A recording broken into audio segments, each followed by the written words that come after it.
भूमध्य सागर में कभी भी बारूदी जलजला आ सकता है, क्योंकि रूस ने एक और युद्धपोत काला सागर से भूमध्य सागर में भेज दिया है।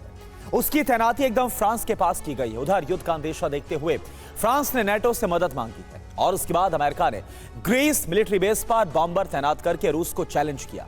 आखिर फ्रांस रूस की तनातनी में ग्रीस कैसे एपिसेंटर बन रहा है, इस एक्सक्लूसिव रिपोर्ट में आप देखिए।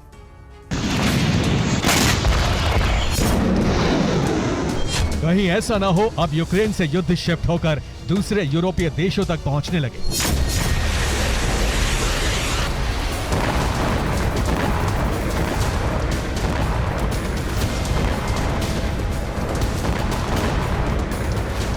अगर ऐसा हुआ तो रूस के निशाने पर सबसे पहला नाम फ्रांस हो सकता है।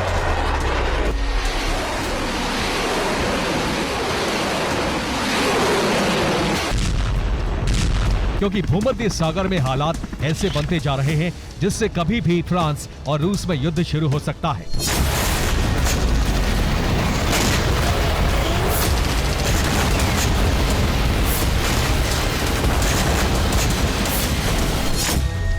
वजह समझिए, रूस ने अपने 7 युद्धपोत भूमध्य सागर में लगा दिए।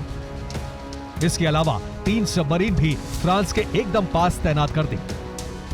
फ्रांस के प्रेसिडेंट मैक्रो के बयान के बाद रूस ने फैसला लिया। मैक्रो ने यूक्रेन में सैनिक भेजने के लिए कहा। रूस ने एक दिन पहले ही किंजल मिसाइल से लैस युद्धपोत भूमध्य सागर भेजा है।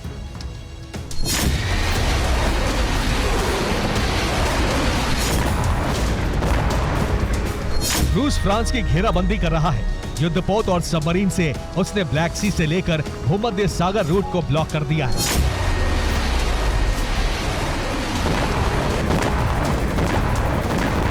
इसके पलटवार में फ्रांस ने बड़ी तैयारी की है। इसके लिए फ्रांस ने नेटो के साथ मिलकर रणनीति बनाई है, जिसमें युद्ध की आशंका को देखते हुए रूस के एक्शन को रोकने की तैयारी है।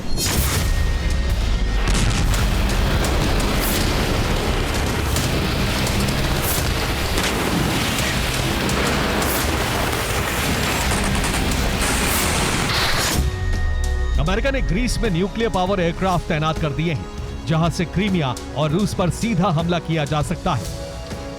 इसके अलावा फ्रांस ने भी 3 फाइटर जेट ग्रीस भेजे हैं। अब फ्रांस यूरोप में रैपिड एक्शन फोर्स बनाने के लिए दबाव बना रहा है। हालांकि इसके लिए 2025 तक का लक्ष्य रखा गया है, लेकिन फ्रांस ने ग्रीस में तैनाती करके अपने इरादे जाहिर कर दिए हैं।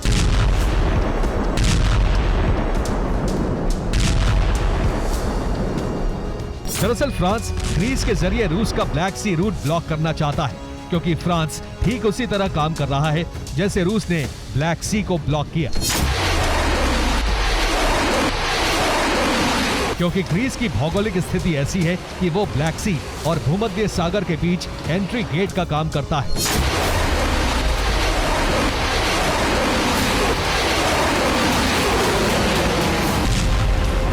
अमेरिका ने ग्रीस पर बॉम्बर लगाकर और फ्रांस ने युद्धपोत लगाकर रूस को चैलेंज कर दिया है।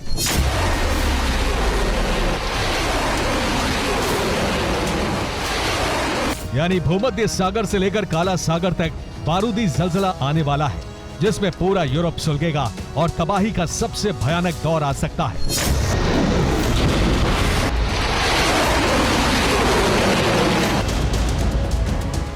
Bureau report, TV9 Bharatvarsh.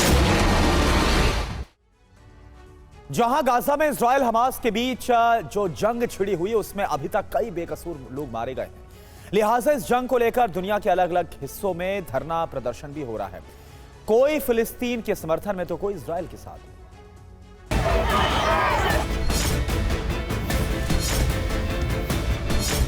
America से लेकर फ्रांस तक, यूरोप से लेकर मिडिल ईस्ट तक इजराइल के खिलाफ गुस्से की आग भड़क चुकी है। फिलिस्तीन के समर्थन में दुनिया के अलग अलग कोने में जबरदस्त प्रदर्शन जारी है।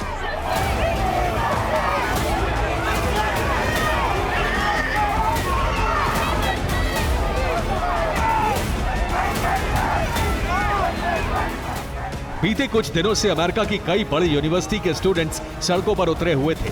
प्रदर्शनकारियों और पुलिस के बीच झड़प, नोक-झोंक की भी तमाम तस्वीरें और खबरें सामने आईं। मगर इसी बीच सोशल मीडिया पर कुछ तस्वीरें वायरल हो रही हैं, जिनमें दावा किया जा रहा है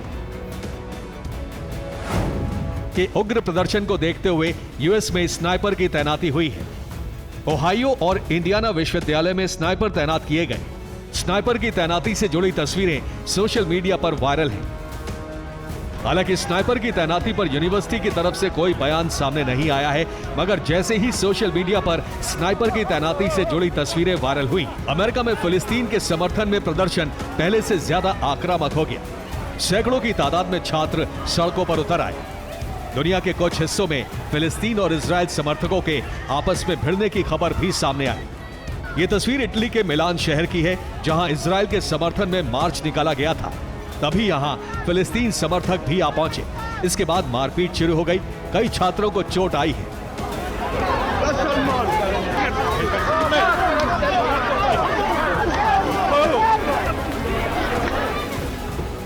मतलब ये कि एक तरफ हमास और इजराइल में जंग गाजा में छिड़ी है, तो वहीं दूसरी तरफ उनके समर्थक आपस में भिड़े हुए हैं। Bureau report, TV9, Bharatvarsh.